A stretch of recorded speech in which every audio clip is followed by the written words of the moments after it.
Welcome to బేటు news conclave Hydraa commissioner Ranganath garu. ముఖ్యంగా మనం Telangana a decade from now అని చెప్పేసి థీమ్తో ఉన్నాం. సో ఇందులో భాగంగా హైడ్రా విజన్ నెక్స్ట్ 10 years ఎలా ఉండబోతుంది సార్?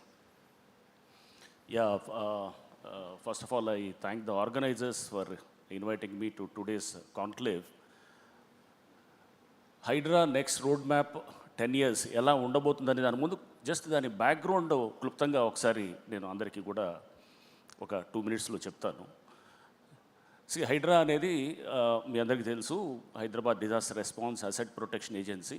ఇది డ్యూయల్ ఆబ్జెక్టివ్స్ ఉంటుంది. ఒకటి disaster management or disaster response అనే దాన్ని ఒక ప్రైమ్ ఆబ్జెక్టివ్, అసెట్ ప్రొటెక్షన్ ఉంటుంది. ఈ రెండు కూడా కలిపి అంటే డిజాస్టర్ మేనేజ్మెంట్లో అసెట్ ప్రొటెక్షన్ చాలా కీలకం. అంటే చెరువులు, నాలాలు, పార్కులు, లేకపోతే ఇట్లా మన రోడ్స్ ఇవన్నీ కూడా ఎంక్రోచ్ కాకుండా వాటిల్ని మనం గనక ఎంక్రోచ్ కాకుండా చేస్తే గనక డెఫినెట్గా that mitigates a disaster or that prevents a disaster. మనం ఒకసారి రియల్ ఎస్టేట్ సీన్ ఒకసారి లాస్ట్ 50 ఏళ్లలో ఒకసారి చూస్తే కనుక 1975 to 2025 మీరు for instance land rates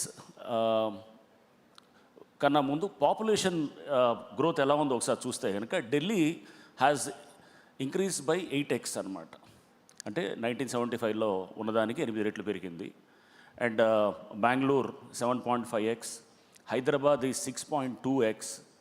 so ఇట్లా అంటే మీరు ముంబై అరౌండ్ 4.3x ఇట్లా మనకు పెరిగిన దీన్ని చూస్తే కనుక, అండ్ హైదరాబాద్ మీరు నెక్స్ట్ గ్రోత్ ఎలా ఉంటుందని కూడా మనం ఒకసారి విజువలైజ్ చేస్తే కనుక ఇప్పుడున్న దానికి almost it is likely to double by 2050.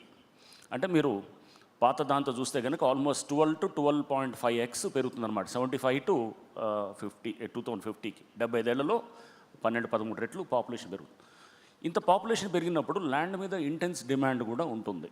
Land intense demand కూడా మీరు చూస్తే కనుక 100x to 500x పెరిగిందనమాట ల్యాండ్ రేట్స్ 1975 to 2025 మధ్యలో. అంటే 500 రెట్లు. అప్పుడు ₹1,00,000 ఎకరా ఉంటే కనుక ఇప్పుడు 500 లక్షలు, అంటే దాదాపు 5 కోట్లు ఉన్నటువంటి ప్రాంతాలు చాలా ఉన్నాయన్నమాట. అట్లా అంటే ఈ ల్యాండ్ రేట్స్ పెరగటం అనే దానివల్ల రియల్ ఎస్టేట్ అండ్ ఈ ఏది అర్బన్ ఇన్ఫ్రాస్ట్రక్చర్ మీద ఉన్నటువంటి ప్రెషర్ తోటే మనం చూసాం చెరువులు, కుంటలు అన్నీ కూడా ఆక్రమితమైనాయి. మొత్తం కూడా మన దాంట్లో మీరు ఒకసారి చూస్తే కనుక దాదాపు 61% చెరువులు మొత్తం కూడా ఆక్రమితం అయి ఉన్నాయి హైదరాబాద్ అప్ టు ఓఆర్ఆర్ దాకా మనం చూస్తే కనుక. ఇంకా మనం ఒకవేళ ఈ హైడ్రా లాంటి వ్యవస్థ రాకపోతే కనుక ఇంకొక బహుశా 10-15 సంవత్సరాల్లో ఇది 80 నుంచి 80% దాకా వెళ్ళేదన్నమాట. సో ఈ చెరువులు, నాలాలన్నీ మనకి ఎంక్రోచ్ అవ్వటంతో మనకి ఇప్పుడు చూస్తున్నాము ఈ చాలా వాటికి మనకు ఉన్నటువంటి అర్బన్ ఫ్లడింగ్ ఇట్లా వాటికి వస్తుంది. నిన్న చూసాం మనం ఏది ఉత్తరప్రదేశ్లో దే వాజ్ అన్ ఇంటెన్స్ మనకి థండర్ స్టార్మ్ ఉండింది. అండ్ దాంట్లో దాదాపు 117 మంది చనిపోయారని చెప్పి కూడా మనకి ఈరోజు పేపర్స్ అన్నింటిలో కూడా చూస్తున్నాం. ఈ అన్నిటికీ కూడా కారణం ఏంటంటే ఈ క్లైమాటిక్ చేంజెస్ని కూడా మనం గుర్తించాలి. ఈ క్లైమాటిక్ చేంజెస్ కూడా ఎందుకు అవుతున్నాయి? ఇప్పుడు అర్బన్ సిటీ ఉంది, ఇప్పుడు మనకు అన్నీ కూడా హై రైజ్ బిల్డింగ్స్ వస్తున్నాయి. హై రైజ్ బిల్డింగ్స్ చాలా చోట్ల కూడా మనకి ఈ ఏది హై రైజ్ బిల్డింగ్స్ వచ్చినప్పుడు కాంక్రీటైజేషన్ విపరీతంగా పెరుగుతుంది అనమాట. అంటే అంత రోడ్డు అంత మొత్తం ఎక్కడ చూసినా కాంక్రీటే ఉంటుంది. 0.6 ఉండేటటువంటి కాంక్రీటైజేషన్ అంటే మీరు 0.6 ఉన్నటువంటి కోఎఫిషియంట్ ఆఫ్ రన్ ఆఫ్ అంటారు అనమాట. అంటే అది that was the extent of 1970లో ఉన్నది. ఇప్పుడు 0.98 అంటే 100 లీటర్లు వర్షం పడితే 2 లీటర్లే ఇంకుతుంది అనమాట దీంట్లో గ్రౌండ్లోకి. గతంలో దాదాపు 40 లీటర్లు మనకి ఇంకేటటువంటి పరిస్థితి ఉండేటువంటిది. ఇప్పుడు ద ఎక్స్టెంట్ ఆఫ్ కాంక్రీటైజేషన్ అంటే కోఎఫిషియంట్ ఆఫ్ రన్ ఆఫ్ అంత ఉందన్నమాట. సో మీ గ్రౌండ్ వాటర్ డిప్లీషన్ ఉంటుంది, నీరు దొరకదు, వరదలు వస్తాయి, ఇంటెన్స్ వెదర్ చేంజెస్ కూడా మీకు షార్ట్ ఇంటెన్స్ వెదర్ ఈవెంట్స్ అనేది ఇప్పుడు చాలా ఫ్రీక్వెంట్ అయిపోయినాయి అనమాట. అంటే మీరు చూస్తున్నారు, నిన్న చూసారు థండర్ స్టార్మ్స్ వచ్చి ఒకేసారి అది వెస్టర్న్ డిస్టర్బెన్సెస్ తోటి ఇంపాక్ట్ తోటి మొత్తం అంటే ఎక్కడ చూసినా గ్రీనరీ లేదు, లేకపోతే చెరువులు లేవు, లేకపోతే మనకు ఉన్నటువంటి ఈ గ్రీన్ అండ్ బ్లూ ఇన్ఫ్రాస్ట్రక్చర్ అంతా కూడా మొత్తం కుచించుకుపోయిందన్నమాట. ఈ నేపథ్యంలో ఇప్పుడు హైడ్రా అనేది చాలా ఆవశ్యకతను గ్రహించి ప్రభుత్వం గవర్నమెంట్ ఆఫ్ తెలంగాణ చాలా పవర్స్ని కూడా దీనికి ఇస్తూ, అంటే వివిధ చట్టాల ద్వారా జిహెచ్ఎంసీ యాక్ట్ ద్వారా, ఇరిగేషన్ యాక్ట్ ద్వారా, ఇంకా ఇతర మున్సిపాలిటీస్ యాక్ట్ ద్వారా, అట్లానే ఫైర్ సర్వీసెస్ యాక్ట్ ద్వారా ఇట్లా ఇతర చట్టాల నుంచి అన్నింటిని కూడా మొత్తం చేసి దాన్ని ఒక సంస్థలో దీన్ని మొత్తం సెంట్రలైజ్ చేయటం అనేది జరిగిందనమాట. సో ఈ నేపథ్యంలో మనం ఇప్పుడు చాలా చెరువులు ఇంతకుముందు కూడా చేశారు, నేను కాదనేది, మనం ఇప్పుడు మేము చెరువులు తయారు చేస్తున్నాం. గతంలో చేసిన వాటిల్లో చూస్తే కనుక ఎప్పుడు ఎంక్రోచ్మెంట్స్ మీద ఎవరు పోయింది ఎక్కడ లేదు. బెంగళూరుకి మేము 2024 హైడ్రా ఫామ్ చేసిన తర్వాత మేము బెంగళూరుకి వెళ్ళాము స్టడీ చేద్దామని చెప్పేసి. అక్కడ ఎందుకంటే చెరువుల పునరుద్ధరణ అనేది 2007-8 నుంచి జరుగుతుందన్నమాట. వెళ్తే అక్కడ చూసినప్పుడు మాకు అర్థమైంది ఏంటంటే అక్కడ దాదాపు గత 15-20 ఏళ్ళ నుంచి జరుగుతుంది, ఒక పర్వాలేదు ఒక లెవెల్లో జరుగుతుంది. అక్కడ అర్థం చేసుకున్న తర్వాత ఇక్కడికి వచ్చి మేము దీన్ని రీజునేషన్ ఆఫ్ లేక్ స్టార్ట్ చేసిన తర్వాత బెంగళూరు టీం అంతా వచ్చారు. అక్కడి నుంచి వాళ్ళ చీఫ్ ఇంజనీర్స్, ఈఎన్సీలు చాలామంది వచ్చారు. వచ్చి మీరు ఎలా చేస్తున్నారు ఎంక్రోచ్మెంట్స్ రిమూవల్ అని అడిగారు. We said the pattern which we are adopting. అన్నిటికన్నా అతి క్లిష్టమైంది, కష్టమైంది ఎంక్రోచ్మెంట్స్ తీయటమే. చెరువుల పునరుద్ధరణ గతంలో కూడా చేశారు, చాలామంది జరిగినాయి చాలా చెరువులు. కానీ ఏంటంటే ఎంక్రోచ్మెంట్స్ తీయకుండా సపోజ్ 5 ఎకరాలే ఉందనుకోండి, 10 ఎకరాలు 15 ఎకరాలు ఎంక్రోచ్మెంట్స్ ఉంటాయి కనుక దాన్ని వదిలేసి 5 ఎకరాలని తీయటం, లేకపోతే ఒక చిన్న కట్టలాంటి తయారు చేసి మిగతా ఉన్నటువంటి శిఖం పట్టాలన్నింటినీ కూడా లీగలైజ్ చేయటం, ఇట్లా రకరకాల పద్ధతులు జరిగాయి అన్నమాట.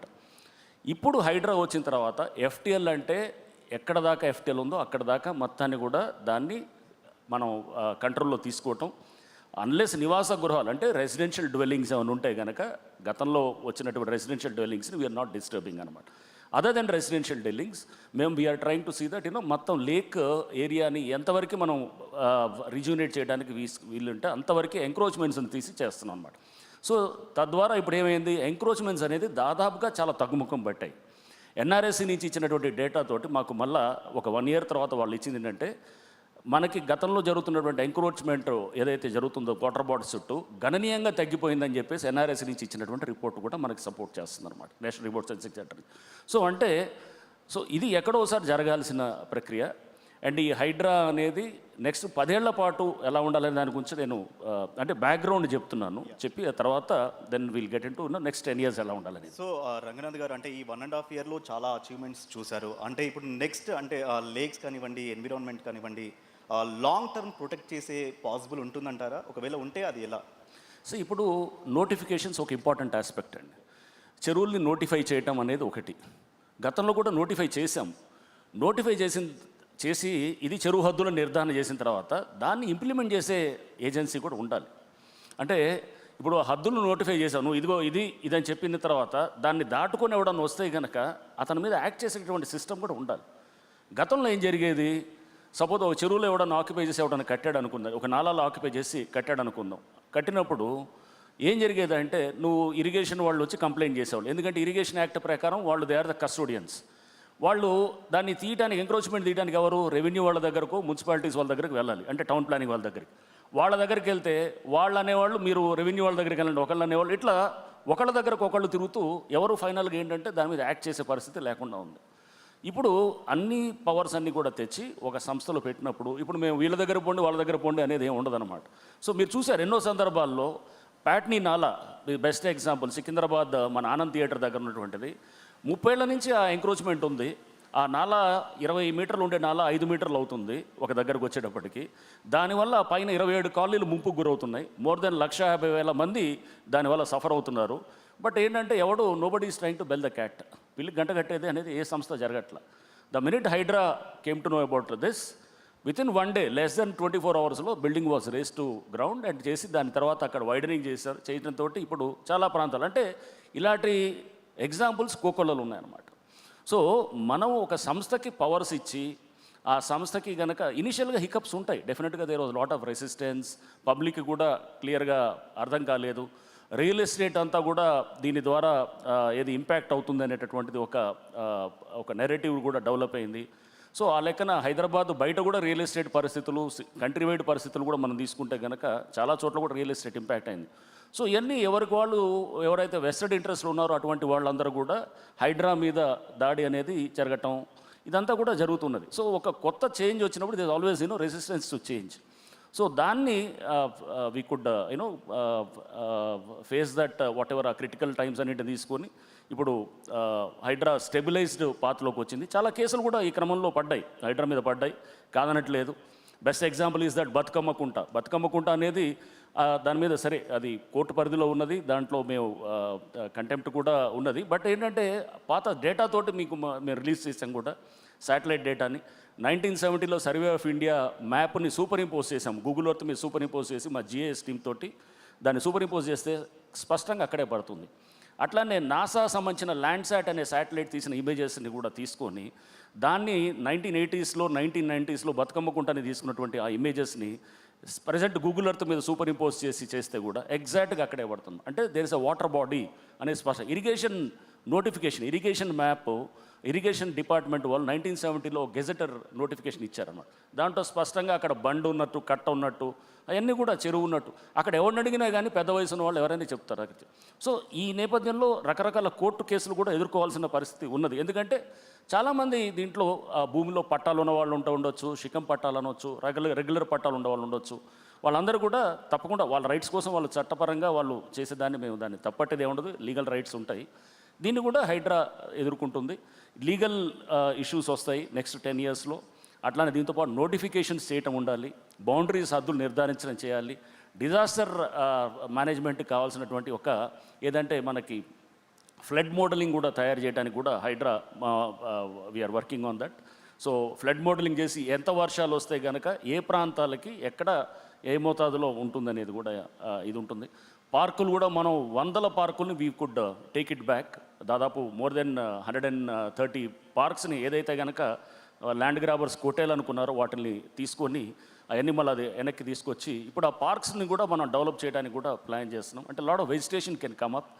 అండ్ దీంతోపాటు అంటే 80,000 కోట్ల ఆస్తులకు అంత దాని వాల్యూ ఉన్నటువంటి 2,100 ఎకరాలని Hydraa could take it back. And మాకున్నటువంటి సమాచారం 10 లక్షల కోట్ల పైన ఆస్తులు ఇవన్నీ కూడా ఎంక్రోచ్ అయ్యి ఉన్నాయి అనేటటువంటిది ఈజ్ ద ఇన్ఫర్మేషన్ అనమాట. సో ఇంకా ఎక్కువ ఉండొచ్చు కూడా, ఇంకా దీంట్లో ఎండోమెంట్ ల్యాండ్స్, వక్ఫ్ ల్యాండ్స్ ఇట్లాంటి కలిపితే ఇంకా ఎక్కువ ఉండొచ్చేమో కానీ, బట్ దిస్ ఈజ్ ద ఉన్నటువంటి సినారియో. ఇవన్నీ కూడా ప్రజల భూములు, ప్రజల ఆస్తులు. ఇది ఎవరో కొంతమంది స్వార్థపరులు, భూ కబ్జాదారులు వాళ్ళ చేతుల్లో ఇది వాళ్ళ కబందాస్తాలో వాళ్ళు ఉన్నదాన్ని వెనక్కి తీసుకురావడానికి హైడ్రా కృషి చేస్తూ ఉంటుంది. So this is the long term. ఇది నోటిఫై చేయాలి, నోటిఫై చేసిన ఊరినే రూల్స్ నోటిఫై చేయడం కాదు, దాన్ని ఇంప్లిమెంట్ చేయాలి. గ్రౌండ్ మీద ఇంప్లిమెంట్ చేసి దానికి కావాల్సిన పవర్స్ని తీసుకోవాలి. సో లేక్స్ని రిజ్యూనేట్ చేయాలి. ఎన్ని లేక్స్ మీరు జస్ట్ ఇమాజిన్, మీరు 1300 లేక్స్ ఉన్నాయి హైదరాబాద్లో, 1360 లేక్స్, ఇది క్యూర్ రీజియన్ దాకా, అంటే ఔటర్ రింగ్ రోడ్ దాకా. ఈ 1360లో ఓన్లీ 700 అండ్ ఆర్డ్ చెరువులే నోటిఫై అయినాయి అనమాట. అంటే ఆన్ రికార్డ్ వచ్చినాయి. 600 చెరువులు అసలు రికార్డు మీదే లేవు. అంటే అసలు అది సర్వే ఆఫ్ ఇండియా మ్యాప్లో ఉన్నాయా లేకపోతే విలేజ్ కెడస్ట్రల్ మ్యాప్లో ఉన్నా కానీ కూడా అసలు రికార్డు మీదకి రాలేదు. సో దాన్ని కూడా రికార్డు మీదకి తీసుకొచ్చి అవి కూడా కాపాడుతూ చిన్న 5 ఎకరాలు 10 ఎకరాలు ఉన్న చాలా చెరువులు, కుంటలు ఉన్నాయన్నమాట. అన్నింటినీ కూడా వెనక్కి తీసుకుంటూ మనం ఈ క్రమంలో చేస్తే కనుక ఈ లేక్స్ అన్నింటినీ మనం డెవలప్ చేస్తే కనుక జస్ట్ ఇమాజిన్, ఇప్పుడు లేక్ అనే దాన్ని మేము ఊరినే ఒక చెరువులాగా చూడలేదు. అంటే జస్ట్ అదే అక్కడ పార్కుని డెవలప్ చేస్తున్నాం, పిల్లల ప్లే ఏరియాస్ డెవలప్ చేస్తున్నాం. ఇంతకుముందు మనం చూసాం సనాతన ధర్మ గురించి మన వాళ్ళు చక్కగా చెప్పారు పెద్దలు. సో పిల్లలు ఏంటంటే సెల్ ఫోన్లకి అడిక్ట్ అయిపోయి ఎటువంటి ఇంట్లో వాళ్ళు టీవీలకో సెల్ ఫోన్కో లేకపోతే ఇది ఏది ఇప్పుడు అంతా ఈ నెట్ఫ్లిక్స్ అనో లేకపోతే ఇటువంటి వాటికి కాకుండా బయట చిన్నప్పుడు ఆడుకునేటటువంటి ప్లే గ్రౌండ్స్ ఇప్పుడు అన్నీ కూడా కనుమరుగైపోయినాయి. ఈ నేపథ్యంలో వాళ్ళకి లేక్ అనేది అందరూ కూడా ఇది as we have a stake in the lake అనే దాంట్లో తయారు చేసేటట్టు పిల్లలు వచ్చేటట్టు ఉండాలి, ఆడుకోవడానికి వస్తారు, ఒక మంచి ఆహ్లాదకరమైన వాతావరణం ఉంటుంది, పెద్దలు వస్తారు, వాకింగ్కి వచ్చేవాళ్ళు సీనియర్ సిటిజన్స్ వస్తారు, మహిళలు వస్తారు, 10 మంది కలిసి మాట్లాడుకోవటానికి, వాళ్ళకు కూడా వాకింగ్ చేసుకోవడానికి, విషయాలు తెలుసుకోవడానికి ఒకళ్ళ గురించి, అంటే ఒక కమ్యూనిటీ యాక్టివిటీ జనరేట్ చేయడానికి ఒక చెరువు అనే దాన్ని ఉపయోగపడుతుంది అనేటటువంటిది కూడా ఆ నేపథ్యంలో ఈ చెరువులన్నింటినీ కూడా ఈ రోడ్ మ్యాప్ నెక్స్ట్ 10 ఇయర్స్లో 1100 చెరువులు మనం డెవలప్ చేసి మంచి గ్రీనరీ తోటి వాటర్ ఉంటే కనుక గ్రౌండ్ వాటర్ టేబుల్ పెరుగుతుంది. నాకు మన ఎవరో కుకట్పల్లి నుంచి వచ్చారు కొంతమంది, వాళ్ళు వచ్చి సార్ ఈసారి మా దగ్గర చెరువులు పుష్కలంగా నీళ్లు ఉన్నాయని చెప్తున్నాను అనమాట. ఏంటంటే ఇది మీరు ఆ చెరువు డెవలప్ చేశారు, దాంతో మాకు చుట్టూ ఇంతకుముందు నీళ్ళు ఉండేది కాదు, అసలు ట్యాంకర్లు పోయేవాళ్ళం, ఇప్పుడు మేము ఎవరో ట్యాంకర్స్ పెట్టలేదు ఆ చుట్టుపక్కల ఉన్న వాళ్ళని. So we felt very happy. So this is the long term benefit. మీకు గ్రౌండ్ వాటర్ లెవెల్స్ పెరుగుతాయి, ఎన్వైరన్మెంట్ బాగుపడుతుంది, ఈ కబ్జాలు ఇవన్నీ కూడా నియంత్రించడం జరుగుతుంది. అండ్ నెక్స్ట్ దీంతో పాటు మనకి వాతావరణంలో మార్పులు వస్తాయి. The basic culture it self under goes change అనమాట. మన బేసిక్ కల్చర్ ఏంటంటే భూములు కొట్టేయటాలు, లేకపోతే ప్రభుత్వ భూములైనా ఒక సర్వే నెంబర్ చూసి ఒక దగ్గర కట్టటాలు, ఒక దగ్గర పర్మిషన్ తీసుకొని ఇంకో దగ్గర కట్టటాలు, ఇవన్నీ they are being now fine tuned అనమాట. అంటే ఒక బెటర్ డైరెక్షన్లో సొసైటీ మూవ్ అవ్వటానికి హైడ్రా అనే సంస్థ ఏదైతే ప్రభుత్వం తీసుకొచ్చిందో ఇది దోహదపడుతుందని చెప్పి నేను అనుకుంటున్నాను. Thank you so much Ranganath గారు మన బయట న్యూస్ కాంక్లేవ్లో పార్టిసిపేట్ చేసింది. Thank you sir. Thank you అండి.